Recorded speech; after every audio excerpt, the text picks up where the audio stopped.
Alright, so I have a list of reasons or criteria that we use to identify the Exodus Pharaoh.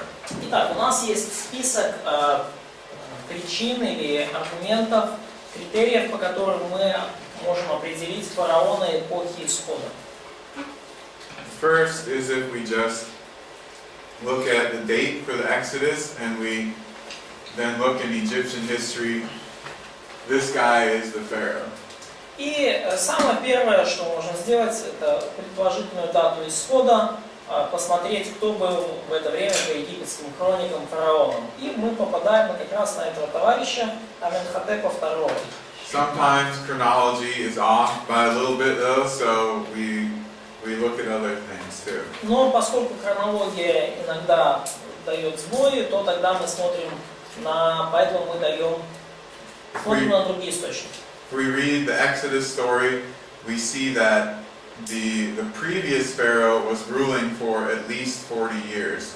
И если мы читаем историю Исхода, то видим, что предыдущий фараон правил минимум 40 лет. Because Moses, he kills that Egyptian and then he flees to Midian for 40 years. Потому что когда Моисей убил египтянина и сбежал к Мадианам на 40 лет, God tells him then that Pharaoh has died so he can return to Egypt. То через 40 лет Бог сказал ему, что этот фараон умер и что он может теперь возвращаться. Well, the only Pharaoh anywhere near this time that ruled that long was Thutmose III. И единственный фараон, который правил так долго в те времена, это был Тутмос III. And he's the Pharaoh just before Amenhotep II. И это фараон, который как раз был перед Аменхотепом II. So the timing things seem to work very well. Ну и поэтому вот все, что связано скажем так, с определением времени, все это работает пока очень хорошо у нас. The army also, though, at this time suffers some kind of setback. И армия, вооруженные силы Египта, как раз в это время случился упадок, она начала ослабевать. Sometime in Просто прояснить, получается, Тутмос III был, когда Моисей был в пустыне. So, Thutmose III was ruling while Moses was in desert. Yes. А потом вот этот Amenhotep. Вот, этот товарищ пришел, когда он пришел освободить. So, and then when Amenhotep was enthroned, so Moses came to Egypt. Came back, yes. Right. Yeah, and during the reign of Amenhotep, the military goes through a great decline or suffers some loss. И во время правления Аменхотепа вооруженные силы Египта пришли в большой упадок, потерпели большие потери. This is suggested by Egyptian history. И это, скажем так, подразумевается, и это мы видим из египетской истории. Because for about 100 years after the time of the Exodus, the Egyptians do almost no military campaigning. Потому что практически в течение 100 лет после исхода израильтян египтяне не предпринимали военных кампаний. So something happened to the military. Что-то случилось с их войсками. This Pharaoh Amenhotep, he also says that he went back to Canaan and took about 100,000 slaves. И также фараон, этот Аменхотеп, пишет, что он вторгся в Ханаан и взял в плен порядка 100 тысяч рабов. And all scholars think that he is exaggerating or just making this claim up. Ну и практически все ученые, они предполагают, что он очень сильно преувеличил, или, может быть, даже придумал это заявление. То есть, что, не было такого завоевания, или, по крайней мере, оно не было в таком количестве ночью. Because all the other records about slave raids, it's a few hundred or a few thousand that they take back. Но потому что все другие записи, связанные с рабами, с рабством, показывают, что назад они вернули там несколько сотен, может быть, несколько тысяч рабов. So it looks like he's trying to save face. He's trying to show the people that he has gone back and taken these slaves that left. И кажется, что он просто пытается сохранить лицо и показать народу, что вот они таки пошли, они догнали и отбили этих рабов назад. Or at least replenished the slave population that they lost in the Exodus. Или, по крайней мере, они возместили за счет других рабов тех, кто вышел из Египта. We know that this particular Pharaoh really did not like Semites or people who originated in Canaan. Мы знаем, что именно этот фараон недолюбливал семитов или вообще всех людей, которые вышли из Ханаана. Now, a lot of pharaohs may not, but they usually recognize that they are worthwhile as slaves. Потому что, другие фараоны тоже могли недолюбливать евреев, но, по крайней мере, они признавали, что те годны, чтобы быть рабами. He's the pharaoh that destroyed all the images and monuments of Hatshepsut. И это тот фараон, который уничтожил почти все памятники и изображения Хатшепсут. In the Egyptian worldview, this desecration he did would have basically erased her from the afterlife also. Но и по еврейской мифологии, богословию, вот это вот обезличивание и уничтожение изображений, оно также стирало человека из вечной жизни. He was one of the most, if not the most, arrogant pharaoh in Egyptian history. И в египетской истории этот фараон был одним из, если не самым надменным. He had inscriptions made about these amazing things that he could supposedly do. И остались записи, в которых он утверждал, что сделал всякие потрясающие подвиги и разные потрясающие поступки. He said he'd go fight a battle all by himself. His army wouldn't help him, and he'd defeat the enemy single-handedly. И он утверждал, что он пошел и сразился с целой армией один, и всех победил, там чуть ли не одной левой. Без всякой армии, да. Gideon even had help. Реально фараон. He said that he could shoot arrows through, copper that thick. Он говорил, что он может поражать из лука цели, которые буквально такого, как инжир. He said that he could row a huge boat down the Nile by himself, like a ship.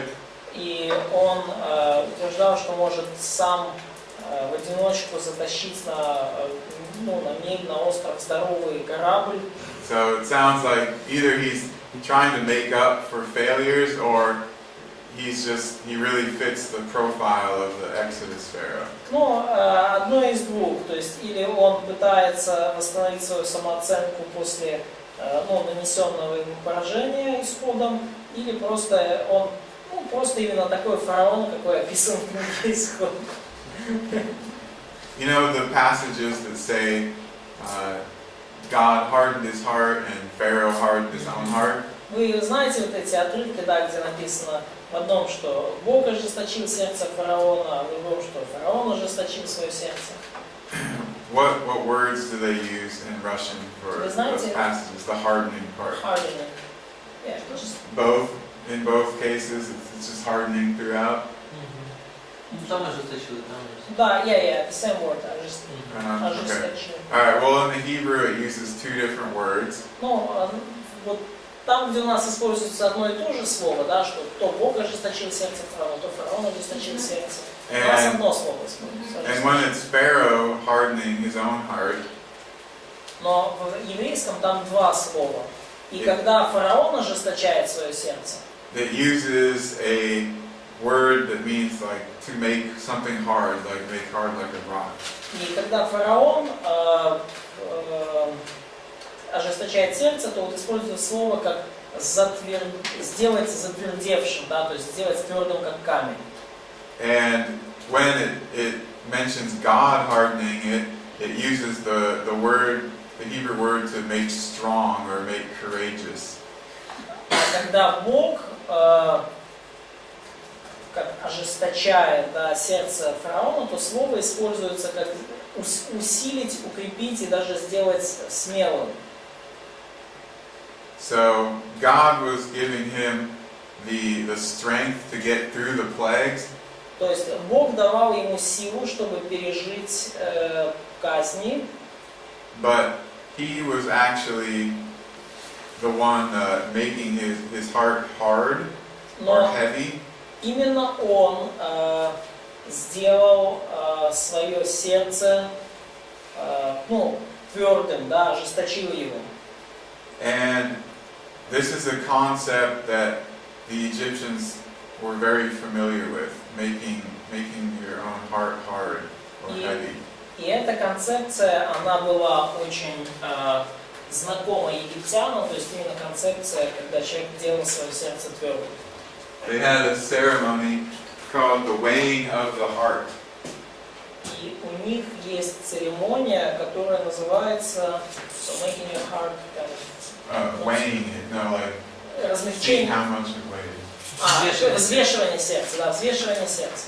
So they put the heart on one end of the scale and they put the feather of truth on the other end. That's a heart, Yep.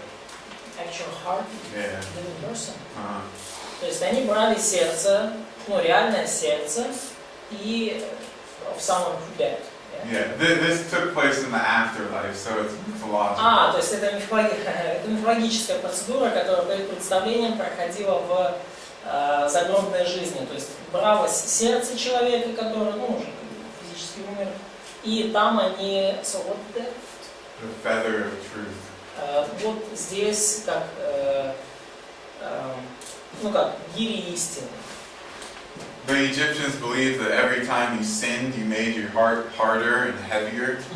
И египтяне верили, что каждый раз, когда вы согрешали, то вы делали свое сердце более жестким, то есть тяжелым. So when Moses says that Pharaoh's hardening his heart, he's basically saying in Egyptian terms that Pharaoh is sinning and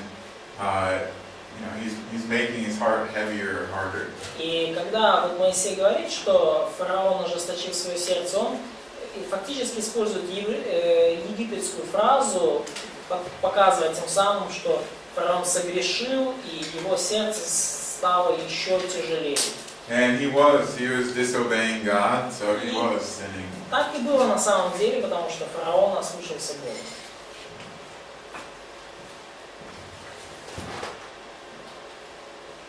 So literally, it's not just hardening the heart, but just making your heart more weightier.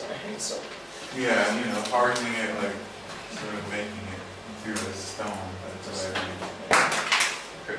Now also, in the Exodus plagues, the firstborn of the Pharaoh dies, right? И также мы знаем, что во время 10 казней умер первенец фараона. So, the next Pharaoh, he's not the firstborn. И следующий фараон, который воцарился, он не был первенцем. And that's what we see in Egyptian history. И это вот то, что мы видим из египетской истории. The next Pharaoh had this monument made that said that he was given divine blessing to become the next Pharaoh. И вот следующий фараон оставил после себя такой монумент, в котором он дает как благословение еще следующему фараону. And Egyptologists, they regard this as a sign that he was not the firstborn, that something had happened to his older brother. И египтологи говорят, видят это знаком того, что что-то с ним случилось такое, то есть что он стал фараоном, не ожидая этого, потому что он не был первенцем. But most historians or archaeologists are not making any connection with the Exodus events. Но, правда, большинство историков и археологов, они не связывают это никак с событиями исхода. I mentioned this earlier, but during the reign of this Amenhotep II, the palace up by Ramses or Avaris is abandoned. И я уже говорил о том, что во время правления вот этого Аменхотепа II дворец в Рамзесе был оставлен, заброшен. Some reason for that. We're not sure exactly archaeologically, but какие могут быть этого причины, мы не уверены до конца. Вот нет точных данных археологии на этот счет. But it's suggestive of the effects of the Exodus or the plagues to cause the Pharaoh to leave there. Но предполагается, что последствия исхода либо последствия 10 казней побудили фараона оставить свой дворец там. An Amenhotep, a Pharaoh Amenhotep, is also mentioned in Egyptian history. И также фараон Аменхотеп упоминается в египетской истории As a pharaoh of an exodus of Hebrews. как фараон периода исхода евреев. Let's see. Particular passage. Okay. So this is recorded by a Roman period historian.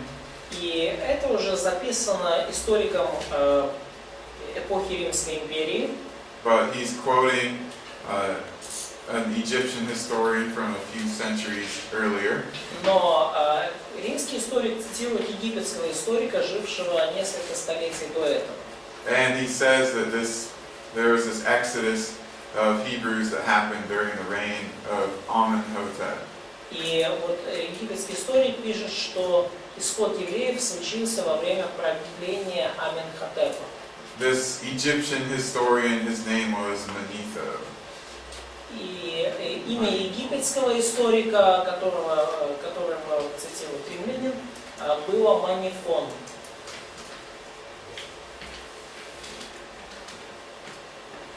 Okay, so we have many reasons to say that this Amenhotep II was the pharaoh of the Exodus. И вот так у нас есть много причин, чтобы сказать, что Аменхотеп II был фараоном исхода. And through this we also see many of the events of the Exodus attested in Egyptian history. И через это мы видим, что многие события исхода, они подтверждаются и египетскими историками. And then once the Hebrews leave Egypt, they start wandering in the wilderness. И после того, как евреи покинули Египет, они начали блуждать в пустыне. They become a nomadic people for a while. Они на какое-то время стали такими кочевым народом. There's an inscription on an Egyptian temple that mentions nomads who worship Yahweh. И есть надпись в египетском храме, которая показывает кочевников, поклоняющихся Яхве. And it dates to approximately the time of the wandering period, the end of the wandering period. И она датируется примерно концом вот этого периода блуждания по пустыне. It's also the earliest inscription mentioning Yahweh. И также это первая, самая ранняя надпись, упоминающая Яхве. And it's the Egyptians who wrote it. И это египтяне ее записали. If we read Exodus, we see that one of the reasons for the plagues, God says, so that they might know I am Yahweh. И когда мы читаем книгу Исход, то мы видим, что одной из причин исхода было, как Господь говорит, чтобы они, египтяне, узнали, что я есть я. So obviously the Egyptians did learn about Yahweh. Ну и очевидно, что египтяне узнали о Яхве. And they seem to have known where the Hebrews went, that they became nomads. И похоже, что они знали, куда пошли евреи, о том, что они стали кочевниками, что они блуждали. And this inscription places them basically in between Egypt and Canaan. И вот эта надпись показывает их в момент, когда они еще между Египтом и Ханааном. So right where they would have been at the end of the wandering period. То есть там, где они как раз и были в конце периода блуждания по пустыне. We also have a few things that we find in Israelite culture or in the writings of Moses that suggest they were in Egypt. И также есть несколько элементов в истории Исхода, которые демонстрируют египетское влияние. Earlier I mentioned there are a lot of Egyptian words, names, phrases in the writings of Moses. И раньше я уже упоминал, что Моисей в своих писаниях он упоминает много египетских имен, фраз и литературных оборотов. So that tells us that the author of the Torah knew the Egyptian language, was very familiar with these things. With И это Egypt. говорит нам о том, что автор Торы был, он знал египетский язык и был с ним очень хорошо знаком. Well, that makes sense if the author was Moses. Ну и это вполне логично звучит, если автором был Моисей. It doesn't make sense if it's some Judean priest from the 7th century BC. Но это звучит как, это совершенно бессмысленно предположить, что такие вещи мог знать какой-то еврейский священник 700 года до нашей эры. Things like the Ark of the Covenant and the tabernacle have parallels in Egyptian art and architecture. И такие вещи, как Ковчег Завета и Скиния, у них были определенные параллели в египетской архитектуре. Let me show you a couple pictures. Давайте я покажу вам несколько картин. Можно вопрос? Yes. Вот несколько элементов в истории демонстрируют египетское влияние. А при чем здесь Ковчег Завета и Скиния? Вот сейчас он покажет несколько картин. То есть идея в том, что вот, ну, как и с языком, да, что Ну это же Бог давал просто повеление. so God gave them commandments. Uh-huh. So how Okay, I'm going to explain that. он сейчас это объясняет. I knew you would ask that. Я знал, что вы это спросите. Alright. So this, like the Ark of the Covenant, is made from wood and then plated in gold. Ну вот, как и Ковчег Завета, вот данный ковчег, он также сделан из дерева и покрыт золотом. And they have the poles to carry it. И есть шесты для переноски.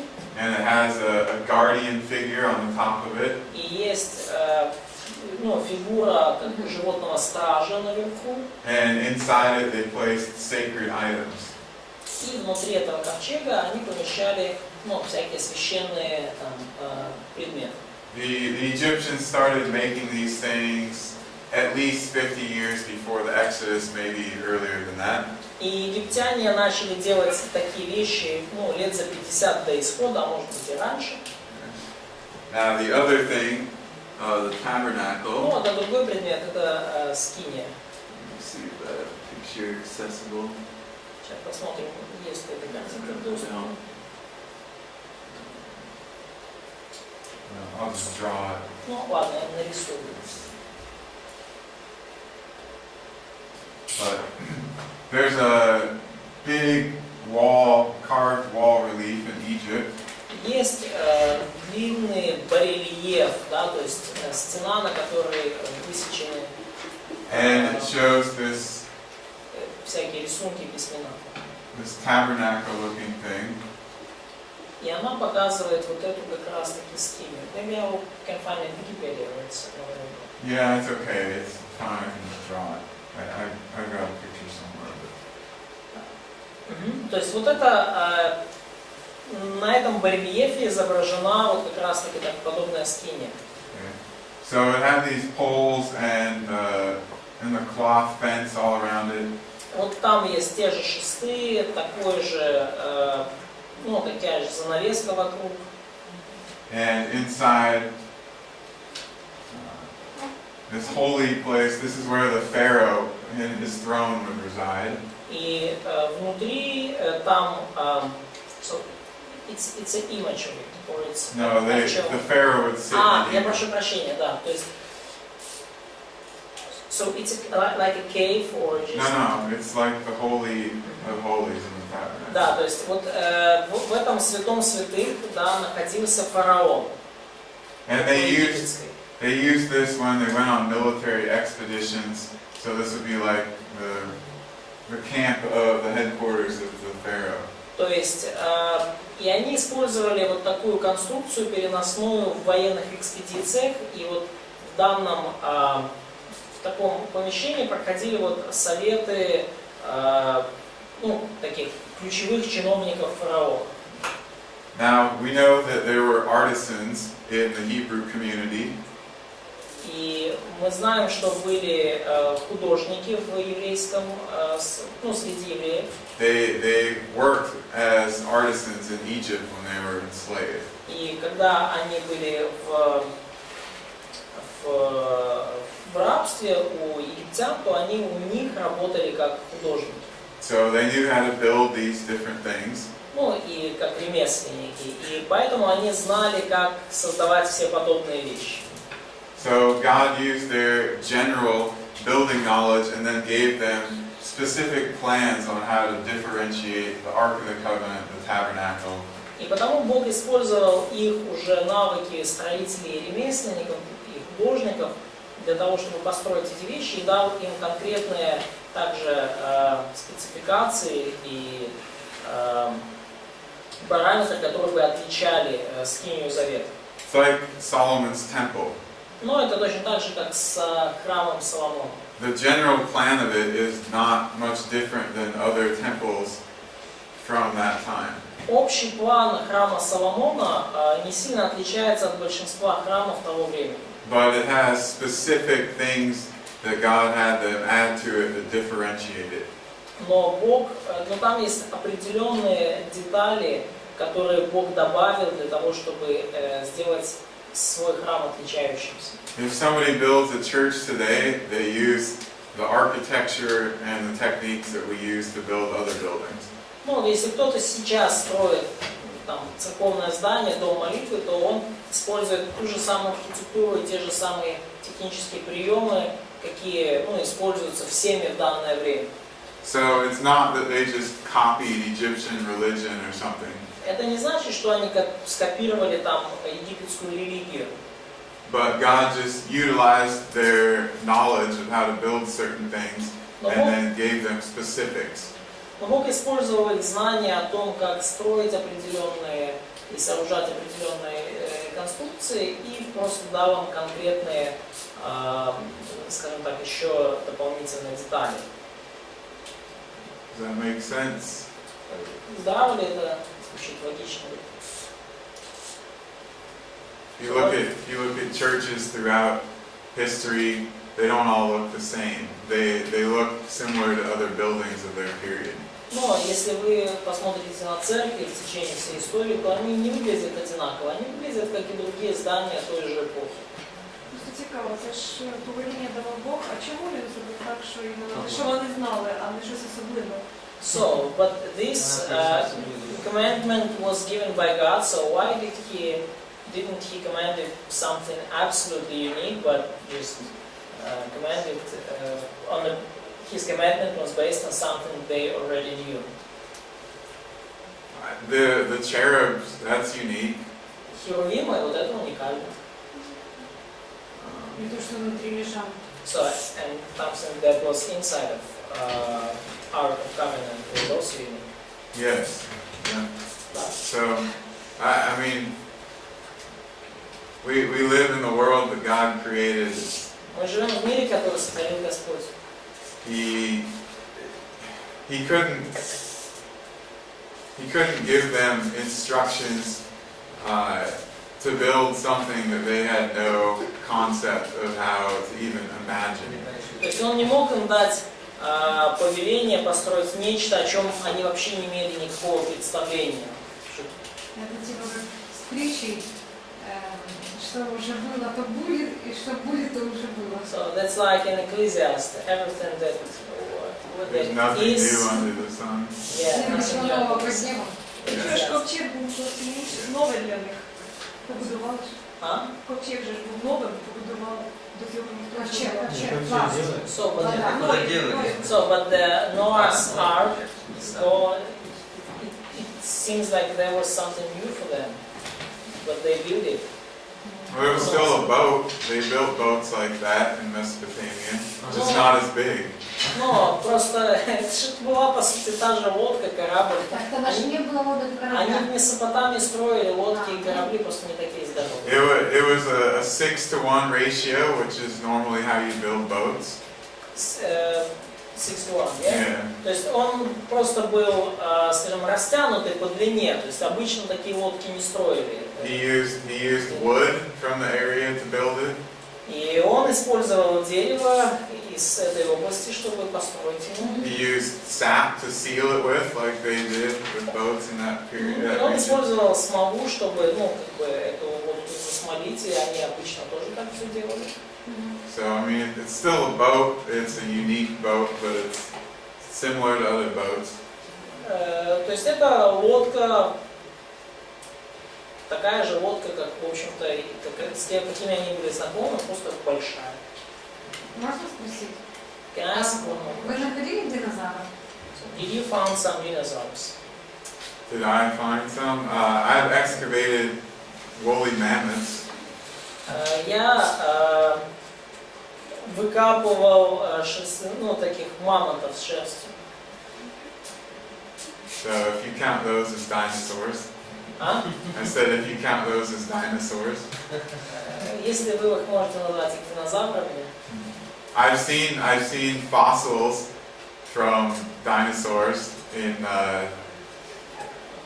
geologic deposits. я видел следы динозавров, ну, в геологических породах. Большие ящерицы? So, are they kind of Big. big? Some of them are, not all of them.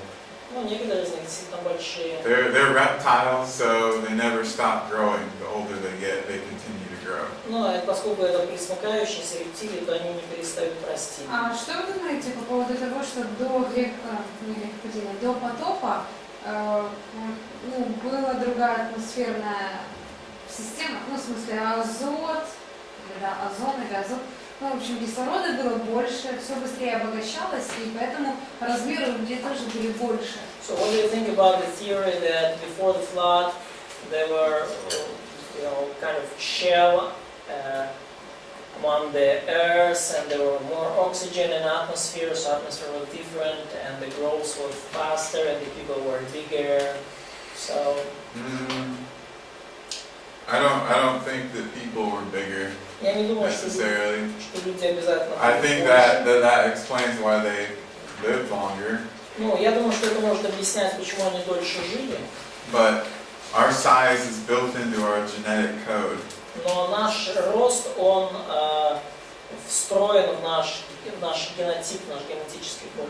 So if God created Adam and we have the same basic human DNA, then we wouldn't really be any different in size than he was. То есть, если Бог сотворил Адама, а у нас с ним все равно ДНК, как ни крути, одно и то же, то навряд ли он был отличался по размеру от нас.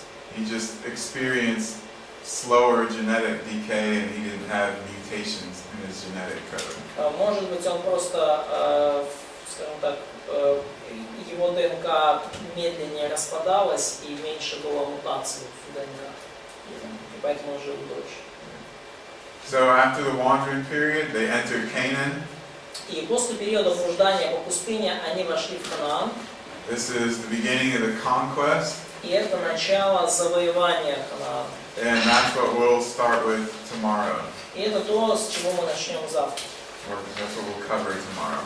Или то, что мы надеемся, скажем так, пройти за завтрашний день. Questions? Я видел фотографии вот этих больших людей, 3-4 метров. So I saw the pictures of the big people who were 3 or Yeah, those 4 are meters fake. long. Это подделка. А зачем это делать? So why to do such say fake? Причем это ж верующие. So this People like to believers make claim big this. things.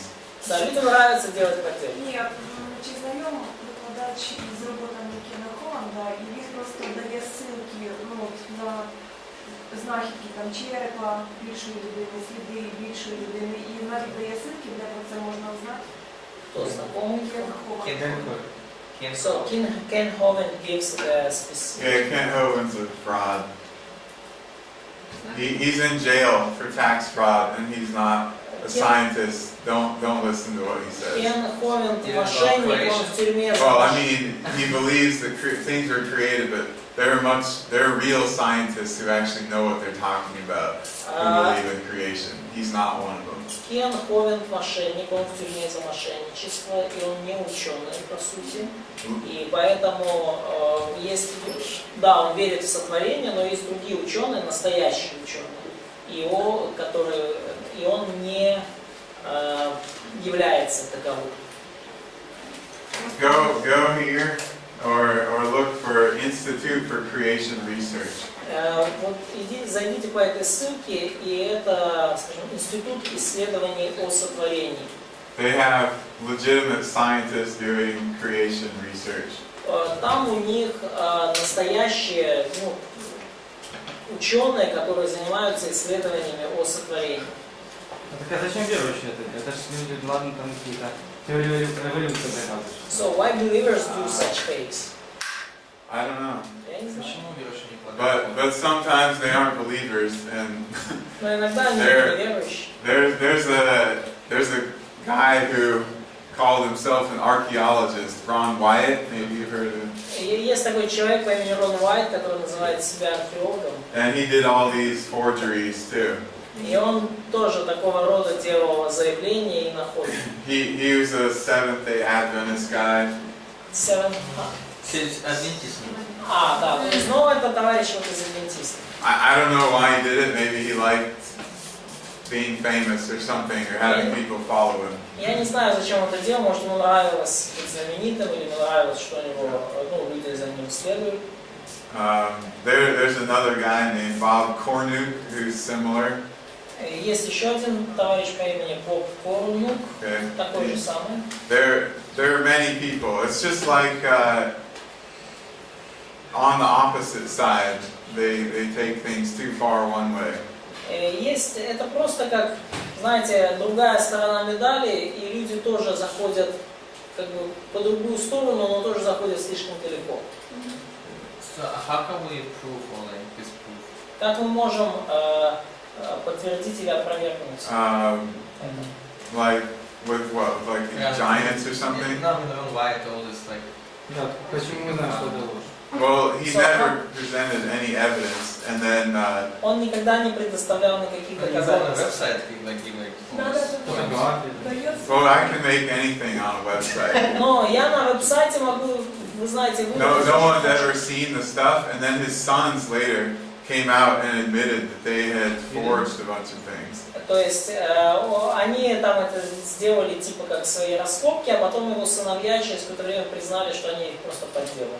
You can do a lot of things on the computer. Вы на компьютере можете очень много вещей собрать. А что делал Кен Ховинд, что посадили? So what did Ken Hovind? What Ken Hovind did?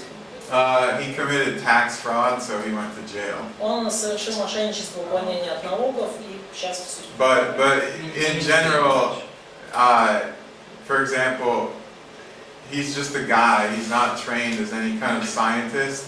Но в общем и целом он просто человек, там, такой товарищ, он не получил никакой научной подготовки. He didn't study biology or geology. Он не изучал ни биологию, ни Разве он не геологию. учитель биологии? He's a biology teacher. No, he's not. He has a fake PhD. У него липовая докторская степень. You can find his doctoral dissertation online. It'll make you laugh if you can read it. Если вы захотите, вы можете найти его А докторскую может, это правда, что диссертацию. это, может, сейчас на него специально так все говорят в мире? Да, слушай, что говорят. Ты можешь найти в интернете его докторскую диссертацию, и вы будете смеяться, когда ее будете читать. Look, any of you can get a fake doctorate degree in 5 minutes if you want one.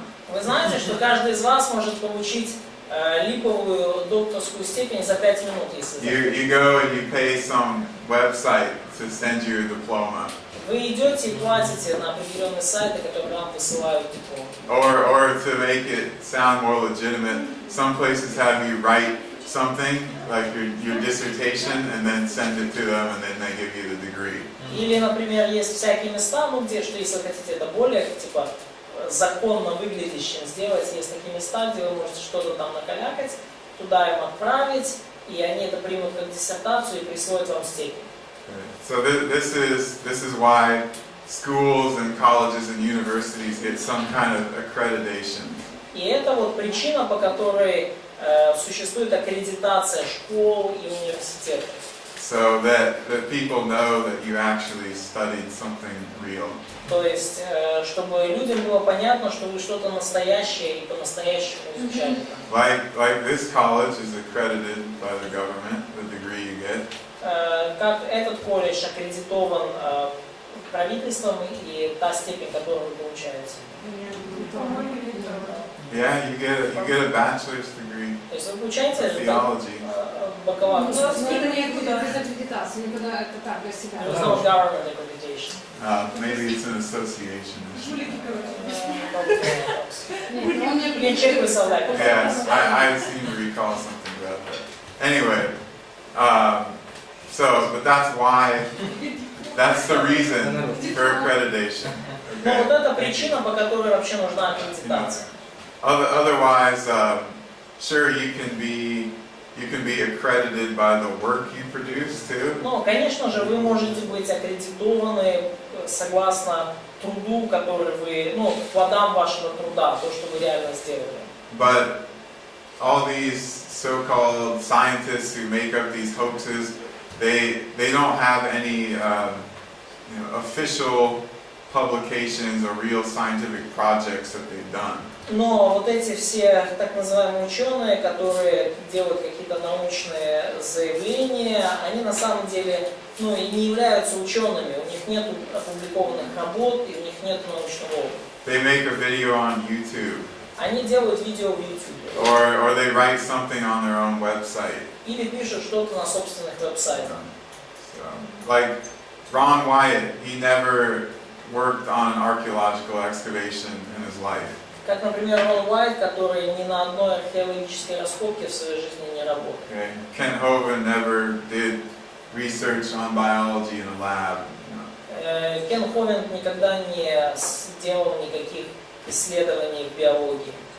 But there are plenty of real scientists and historians out there who believe in the Bible and are doing actual work that demonstrates that it's true.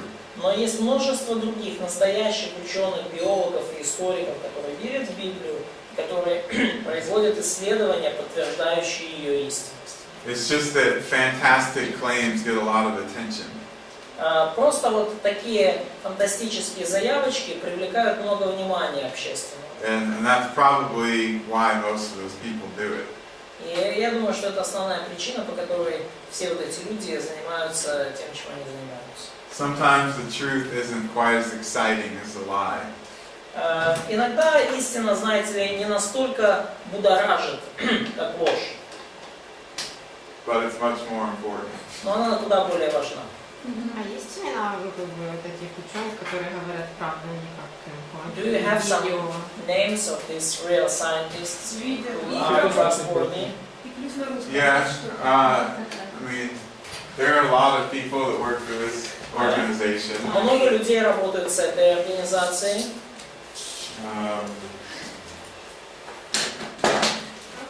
I mean, I could put together a list for you, I guess, and bring it tomorrow or next week. Я могу составить для вас список, достойных доверия имен и вам принести завтра или на следующий неделе. So, it would be even better if they have some papers translated in Russian. Yeah. There are probably some. Может быть, I'll try to find out. Я постараюсь найти. Ну, хоть на английском дайте. Yeah, sorry, it's just how things are. In the academic world, most stuff is in English now. Ребята, извините, но так в мире устроено, особенно академическом, что все на английском.